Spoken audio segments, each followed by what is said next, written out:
Tuhan firman-Mu ajaib, kekal meski gunung menghilang.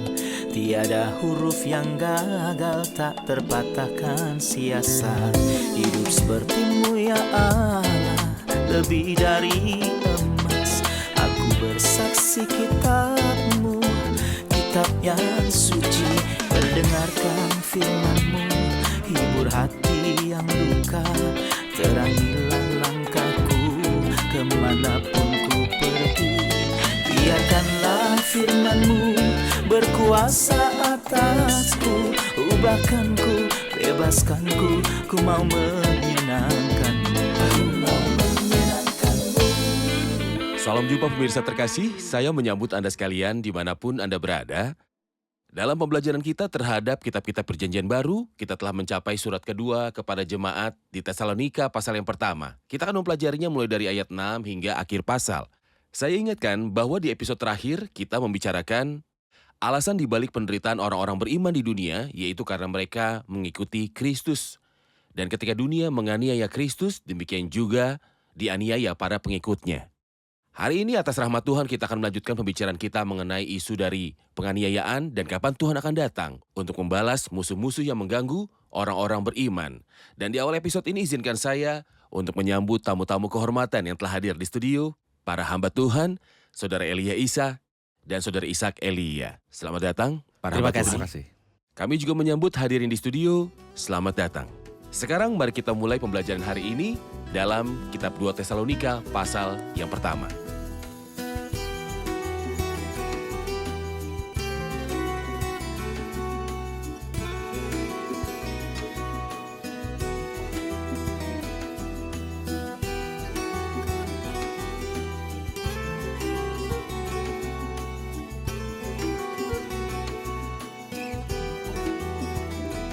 Berjumpa kembali. Terima kasih. Saudara Ishak, saya akan membaca ayat dari 6 sampai akhir pasal ini dan kembali kepada Anda dengan pertanyaan. 2 Tesalonika pasal 1 mulai dari ayat yang ke-6.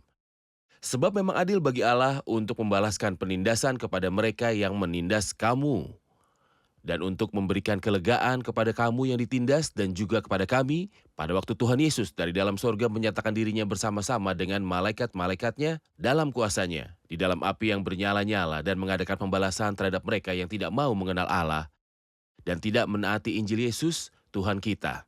Mereka ini akan menjalani hukuman kebinasaan selama-lamanya, dijauhkan dari hadirat Tuhan dan dari kemuliaan kuasanya, apabila ia datang pada hari itu untuk dimuliakan di antara orang-orang kudusnya dan untuk dikagumi oleh semua orang percaya. Sebab kesaksian yang kami bawa kepadamu telah kamu percayai. Karena itu kami senantiasa berdoa juga untuk kamu, supaya Allah kita menganggap kamu layak bagi panggilannya dan dengan kuasanya menyempurnakan kehendakmu untuk berbuat baik dan menyempurnakan segala pekerjaan imanmu. Sehingga nama Yesus Tuhan kita dimuliakan di dalam kamu dan kamu di dalam Dia menurut kasih karunia Allah kita dan Tuhan Yesus Kristus. Saya punya pertanyaan dalam ayat yang ke-6. Sebab memang adil bagi Allah untuk membalaskan penindasan kepada mereka yang menindas kamu dan memberikan kelegaan kepada kamu yang ditindas dan juga kepada kami pada waktu Tuhan Yesus dari dalam sorga. Apa makna wahyu ini? Apakah itu kedatangan Kristus bagi orang-orang kudusnya? Atau apakah ini memiliki perspektif lain? Saya pikir kita belajar dari episode pelajaran kita sebelumnya dalam surat Tesalonika yang pertama, bahwa ada perbedaan antara kedatangan Tuhan Yesus untuk orang-orang kudusnya. Itulah pengangkatan yang telah kita bicarakan sebelumnya, yang akan dipenuhi terlebih dahulu tanpa ada peristiwa atau jeda waktu yang memisahkan kita darinya. Dan akibatnya kita menunggu itu dari waktu ke waktu. Dan itu wahyu yang dibicarakannya di sini, yaitu penampakan Tuhan Yesus dengan kemuliaan dan kekuasaan.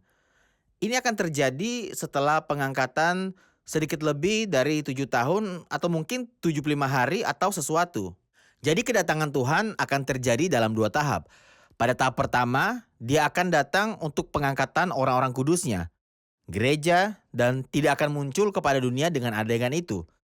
Tetapi pada kedatangan yang kedua, yaitu penampakan atau kedatangan bagian yang kedua, lihatlah, dia datang dengan awan dan setiap mata akan melihat dia, bahkan mereka akan menikam dia. Dan semua suku di bumi akan berduka cita karena dia. Ini apa yang dia bicarakan di sini, pencerahan. Omong-omong, karena orang-orang beriman masih menderita, dan mereka belum berehat, dan karena penghakiman belum menimpa orang fasik, maka itu berarti hari Tuhan belum tiba. Guru-guru palsu itu mengaku sebagai mereka bahwa karena mereka hidup dalam kesengsaraan, hari Tuhan telah tiba dan mereka membuat mereka putus asa. Oke, jadi mereka membuat orang bingung antara kesengsaraan saat ini karena mengikuti Kristus dan kesengsaraan pada hari Tuhan. Tepat. Mereka mengira karena mereka hidup dalam kesengsaraan yang merupakan karakter hari Kemudian Tuhan, hari maka Tuhan hari telah Tuhan datang, dan telah ini tidak datang. benar. Sebagai pelengkap untuk pertanyaan Ya. yang saya tanyakan kepada Anda, mengapa dia di sini menghubungkan antara istirahat dan wahyu Tuhan Yesus Kristus? Apakah orang-orang percaya tidak akan berhenti dari kesengsaraan ketika Kristus datang menjemput orang-orang kudusnya? Mengapa dia menghubungkan antara perhentian dan kedatangan yang terjadi 7 tahun setelah Ya, pengangkatan? faktanya ungkapan indah ini mencakup dua konsep. Pertama, orang percaya tidak mendapat ketenangan kecuali jika Tuhan ada, dimuliakan, dan mengambil kembali kedudukannya di bumi di mana ia dihina. Adegan terakhir di mana dunia melihat Kristus adalah ketika dia digantung di kayu salib. Namun orang percaya sedang menunggu bukan hanya kedatangan Tuhan pada hari pengangkatan, supaya mereka berehat, tetapi rehat mereka disempurnakan ketika Tuhan akan dinyatakan dengan kemuliaan dan kuasa. Alkitab mengatakan dalam Filipi 2, supaya dalam nama Yesus bertekuk lutut segala yang ada di langit dan yang ada di bumi dan yang ada di bawah bumi, dan supaya setiap lidah mengaku bahwa Yesus Kristus adalah Tuhan. Pengakuan ini adalah untuk kemuliaan Allah Bapa. Konsep kedua adalah rehat dalam dirinya sendiri. Orang-orang beriman disebut menurut surat Ibrani pasal 4, masuk perhentian Tuhan atau hari sabat Tuhan. Tuhan tidak akan pernah bisa berehat dalam adegan di mana dosa masih ada dan iblis masih bermain-main di dunia. Namun sehubungan dengan pemerintahan milenial dan kemudian mengenai keadaan kekal yang dimulai dengan penampakan Tuhan Yesus dengan kemuliaan dan kuasa, sisa dari Tuhan sendiri yang akan memulai, yang akan dinikmati bersama-sama oleh orang-orang yang beriman. Oke, juga ketika Tuhan mengembalikan pertimbangan orang-orang percaya di hadapan semua makhluk, ketika dia melakukan urusan keadilannya, orang-orang percaya akan Benar. masuk ke dalam ketentraman yang utuh. Saudara Elia, kami butuh Anda untuk membuat perbandingan, menyoroti perbedaannya dan persamaannya antara kedua kedatangan tersebut, yaitu kedatangan Tuhan bersama dengan orang-orang kudusnya yang merupakan kedatangan tentang Tuhan Yesus Kristus. Perbedaan pertama adalah bahwa topiknya adalah kedatangan Tuhan bagi orang-orang kudusnya. Surat pertama, sementara kedatangan Tuhan dengan orang kudusnya adalah topik surat kedua. Kedatangan Tuhan bagi orang kudus adalah pengangkatan. Dan kedatangan Tuhan bersama orang kudus adalah kedatangannya. Kita dapat menyimpulkan dari tempat lain bahwa kedatangan Tuhan bagi orang kudus adalah sebuah rahasia. Rasul berkata dalam 1 Korintus pasal 15, kepada orang yang beriman sesungguhnya aku menyatakan kepadamu suatu rahasia. Hal ini menunjukkan bahwa misteri ini tidak diwahyukan kepada orang yang percaya pada perjanjian lama. Hal ini tidak disebutkan satu kali pun dalam 39 kitab yang menyusul perjanjian lama. Apapun tentang pengangkatan, karena gereja secara keseluruhan adalah misteri tersembunyi dalam Tuhan. Tapi apakah ada pembicaraan tentang hari Tuhan dan kedatangan Tuhan Semua nubuatan dalam perjanjian perjanjian lama? Tentu saja ada. Perjanjian lama sudah penuh nubuatan tentang hari Tuhan. tentang kedatangan. Kedatangannya, pada kedatangan Tuhan untuk menerima orang percaya, kita akan diangkat bersama-sama dengan mereka dalam awan menyongsong Tuhan di angkasa seperti yang telah kita pelajari di episode sebelumnya ketika kita belajar 1 Tesalonika pasal yang keempat. Maka orang yang beriman akan ditangkap dan Tuhan akan turun dan kita akan bertemu bersama di udara. Namun ketika Tuhan akan menampakkan diri, menurut Zakaria pasal 14, kakinya harus berada di atas gunung Dari Zaitun. tempat di mana Benar. dia disalibkan. Kedatangan Tuhan untuk menjemput orang kudus akan langsung diikuti oleh apa yang kami beri nama menurut Alkitab. Hari Kristus, di mana orang beriman akan dinyatakan di hadapan tahta penghakiman Kristus untuk menerima imbalannya. Kedatangan Tuhan dan wahyunya akan didahului oleh salah satu hari tersulit di muka bumi, yaitu hari Tuhan. 7 tahun yang Tuhan katakan dalam Matius 24, siksaan yang dahsyat seperti yang belum pernah terjadi sejak awal dunia sampai sekarang dan yang tidak akan terjadi lagi. Terima kasih penjelasannya. Tuhan berkati, kita rehat sejenak dan kembali untuk mengambil pertanyaan hadirin. Pemirsa terkasih, sampai jumpa setelah rehat dan tetaplah bersama kami. Tahukah Anda bahwa burung, hewan, dan ikan semuanya tahu waktu?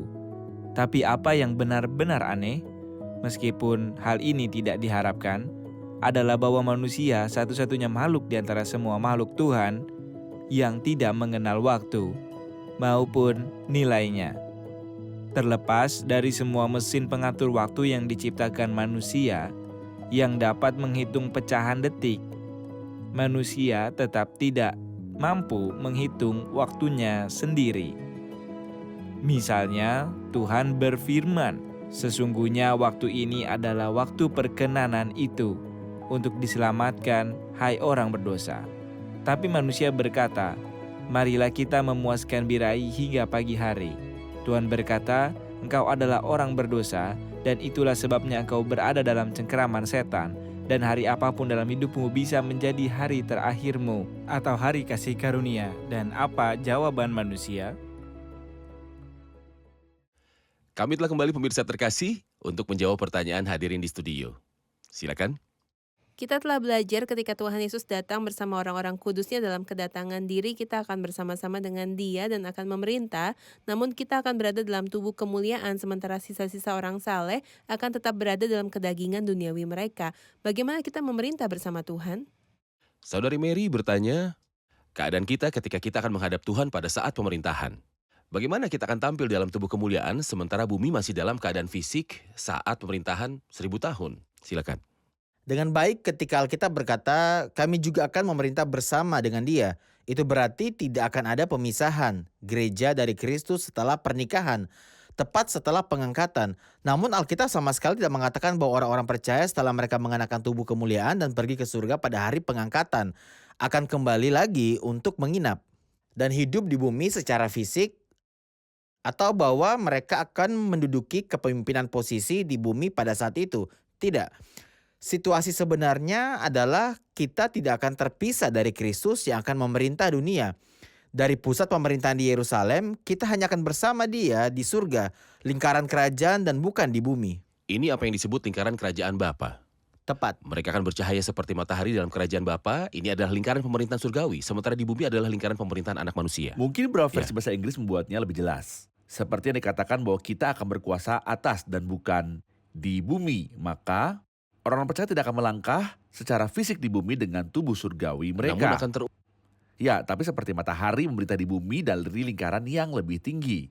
Demikian pula orang percaya akan memerintah bersama Tuhan Yesus Kristus dari circle yang sama. Baik, terima kasih jawabannya. Saudara Ishak di ayat 9 dia mengatakan tentang penghakiman yang akan Tuhan lakukan terhadap orang-orang fasik. Mereka ini akan menjalani hukuman kebinasaan selama-lamanya, dijauhkan dari hadirat Tuhan dan dari kemuliaan kuasa-Nya. Saya khawatir bahwa beberapa orang akan memahami kebinasaan selama-lamanya sebagai menghilang selamanya. Adakah kemungkinan bahwa orang jahat akan menghilang dan tidak ada lagi selamanya, bahkan di neraka? Oke, saya akan menjawab pertanyaan Anda, tapi izinkan saya mengatakan sesuatu terlebih dahulu untuk klarifikasi tentang siapa orang ini dan apa yang akan terjadi pada mereka. Dia berkata tentang mereka tidak mengenal Tuhan, namun ada yang mungkin berkata, siapa bilang aku tidak mengenal Tuhan? Saya mengenal Dia dengan sangat baik, saya mengenal Tuhan dan saya berdoa kepadanya beberapa kali setiap hari. Atau seseorang mungkin berkata, saya orang Kristen, saya dilahirkan dalam Kristus, dan identitas saya menegaskan bahwa saya orang Kristen. Namun Paulus terus berkata tentang orang yang sama, mereka yang tidak mentaati Injil Tuhan kita Yesus Kristus. Hal ini menegaskan bahwa Injil yang membuat seseorang mentaati Tuhan. Bukti bahwa saya dilahirkan dari Tuhan adalah aku mentaati Injil, barang siapa tidak mentaati Injil, dan siapa yang menawar kebenaran ilahi, patut dipertanyakan apakah ia dilahirkan dari Tuhan, atau apakah ini hukuman berat menunggunya. Mereka ini akan disiksa dengan kebinasaan yang kekal. Mengenai pertanyaan Anda, jika kehancuran abadi berarti menghilang begitu saja, maka itu akan terjadi. Tidak ada artinya disebut abadi. Hilangnya selamanya adalah sesuatu yang tidak ada artinya. Karena menghilang adalah sesuatu yang instan. Oke. Namun menjadi abadi adalah sebuah penegasan. Kesinambungan siksaan Tentang selama-lamanya. kelangsungan siksaan dan asap siksaan mereka naik selama-lamanya. Ini yang dikatakan Alkitab. Jadi seperti kita percaya bahwa ada kehidupan kekal bagi orang-orang yang beriman di dalam Kristus selamanya. Kehidupan yang indah. Kehidupan Allah juga orang-orang fasik yang tidak mau menerima Injil. Kehancuran abadi menanti mereka. Siksaan selama-lamanya. Oke, Saudara Elia di ayat 10 dia terus berbicara tentang kedatangan Tuhan untuk penghakiman.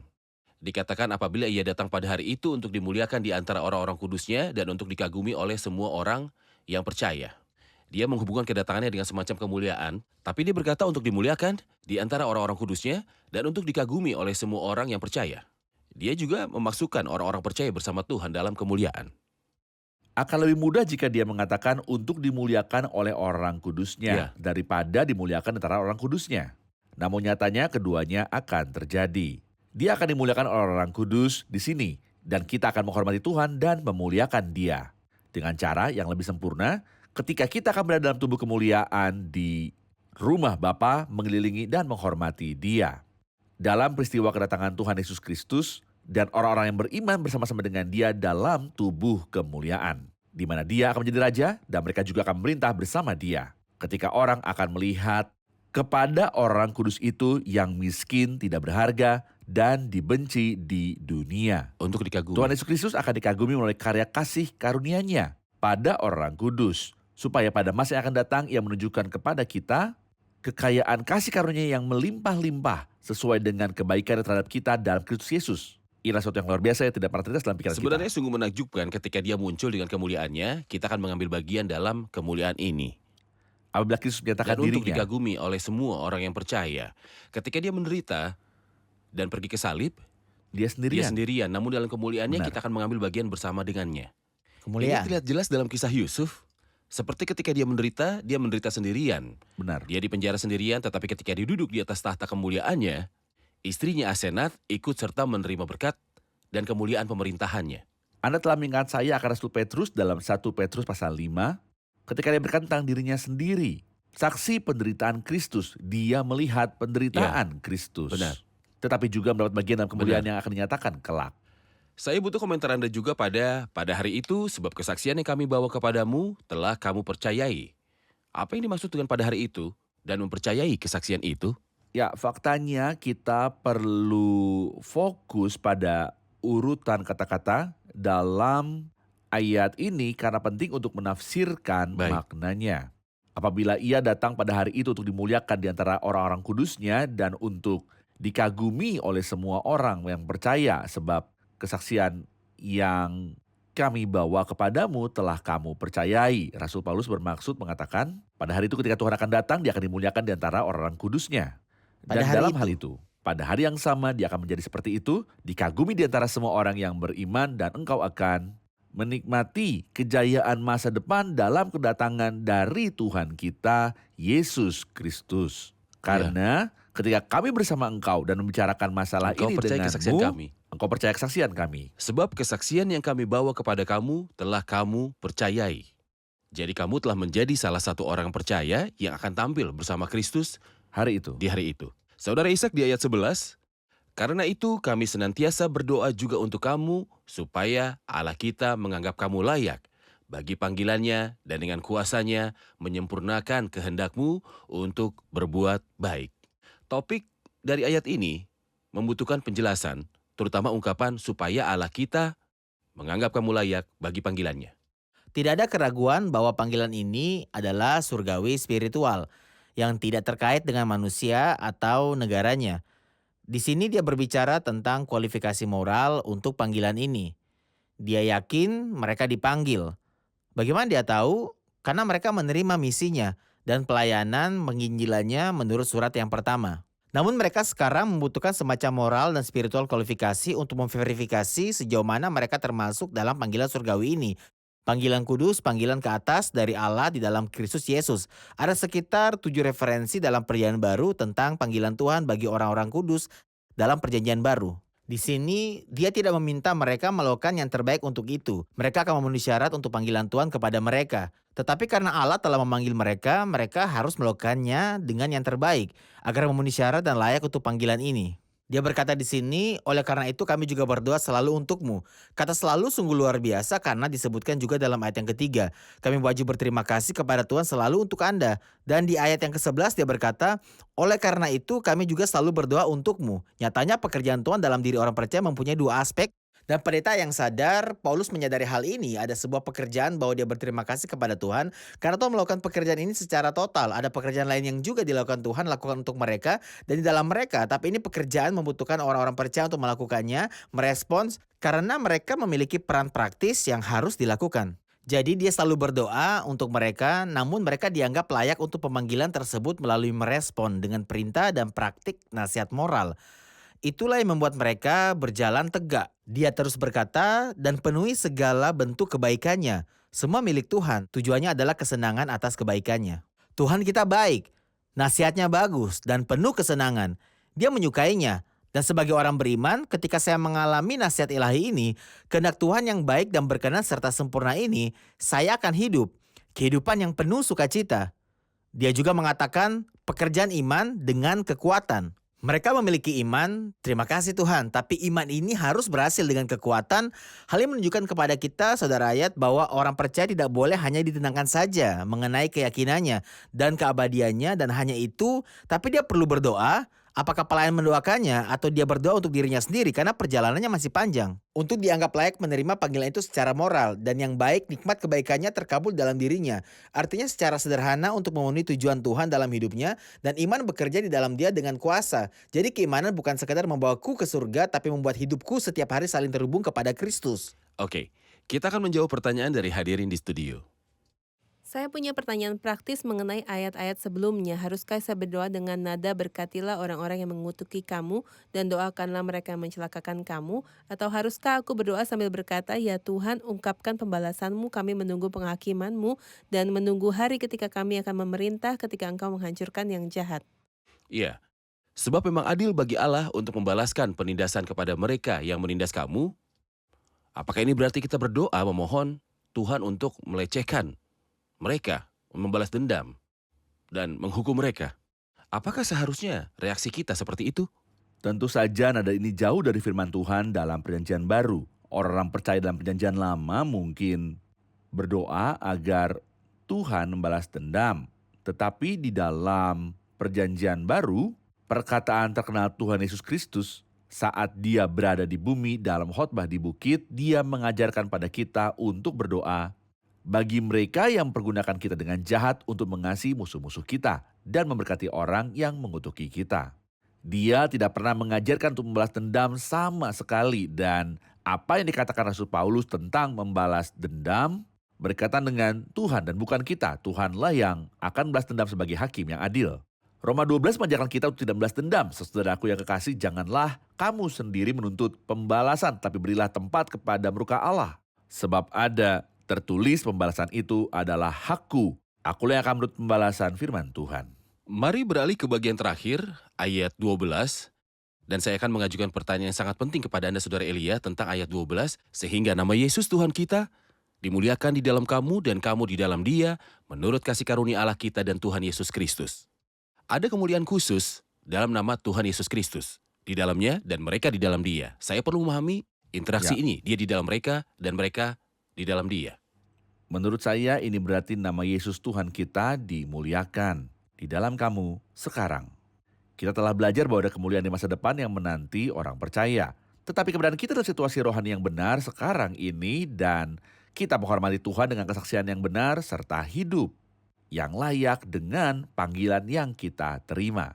Serta hak istimewa yang tidak pernah terpikirkan sebelumnya bahwa kasih karunia Allah telah membawa kita ke situ. Apakah itu tidak memuliakan Tuhan kita, Yesus Kristus? Ketika perbuatan baik kita terlihat ini memuliakan Bapa kita di surga dan Tuhan Yesus Kristus. Lalu poin kedua, dia berkata, dan kamu di dalam dia menurut kasih karunia Allah kita dan Tuhan Yesus Kristus.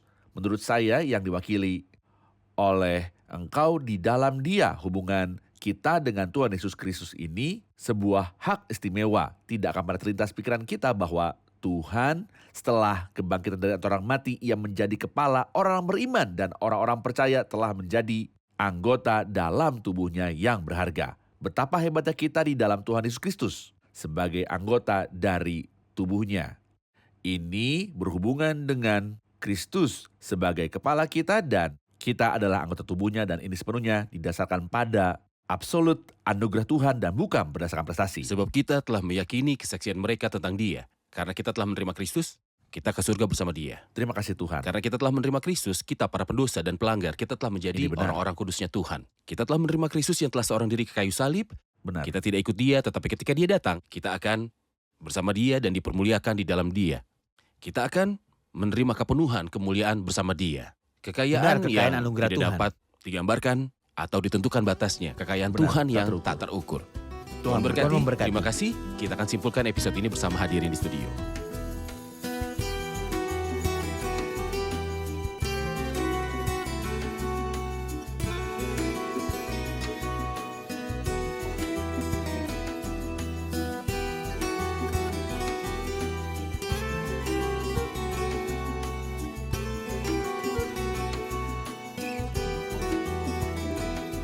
Halo semuanya. Kami ingin saling berbagi apa yang telah kita pelajari dalam episode hari ini, terutama bahwa kita belajar ada penderitaan, tetapi ada pembalasan yang adil dari Allah. Banyak orang percaya mungkin telah dicemooh atau ditolak oleh orang-orang terdekat mereka karena mereka berjalan dengan kebenaran sesuai dengan firman Tuhan. Kadang-kadang orang percaya dianggap gila di mata orang karena sikap mereka aneh bagi orang-orang.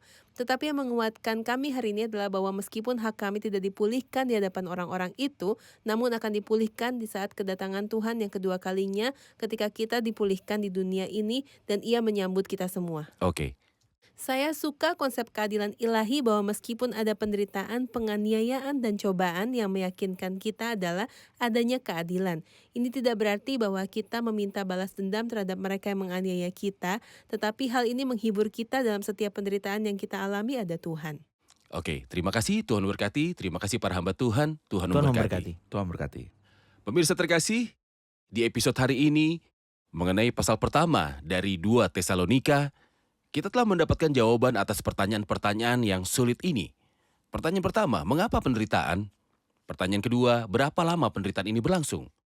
Mengapa orang percaya menderita di dunia dan berapa lama orang-orang percaya akan menderita di dunia? Dan kita telah mempelajari bahwa gereja di dunia ini menderita, ia dianiaya karena ia asing bagi dunia. Dunia membenci Tuhan, Tuhan Yesus Kristus, dan telah menyalibkannya. Dan itulah mengapa pemirsa terkasih, dunia membenci orang-orang percaya. Karena seluruh dunia berada di bawah kuasa si jahat, iblis memimpin seluruh dunia ini untuk membenci para pengikut Kristus. Tetapi untuk berapa lama? Untuk berapa lama? Sampai Kristus datang dan sampai kemuliaannya dinyatakan. Sabarlah, saudara yang menderita sampai pada hari pernyataan Tuhan Yesus. Tuhan akan datang dan membawa kita kepada dirinya dan kita akan masuk surga. Tetapi ia akan muncul dengan kemuliaan. Kita akan muncul bersamanya. Mereka semua akan melihat kita bersamanya dalam kemuliaan setelah pengasingan dan penderitaan telah berakhir. Dan itulah mengapa kita seharusnya bersukacita, karena Tuhan adalah milik kita. Karena Tuhan bersama kita. Di episode yang mendatang dengan anugerah Tuhan, kita akan membicarakan skenario tentang apa yang terjadi setelah pengangkatan. Ada peristiwa yang sangat penting yang terjadi setelah pengangkatan. Ada yang disebut dengan kemurtatan besar. Ada yang disebut manusia bejat, sang pendurhaka. Siapa yang durhaka? Apakah kemurtatan itu? Ini akan kita ketahui di episode mendatang. Jadi saya mendorong Anda untuk bergabung dengan saya di episode mendatang. Semoga Tuhan besertamu.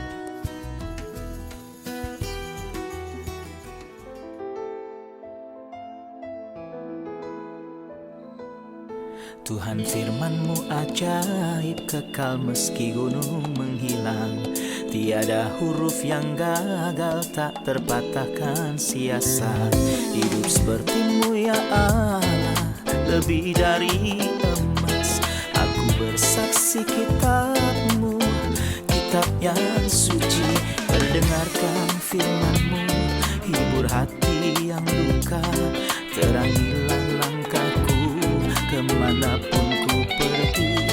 Biarkanlah firman-Mu berkuasa atasku. Ubahkanku, bebaskanku, ku mau menyenangkan-Mu. Tuhan firman-Mu ajaib, ubah dan bebaskan aku.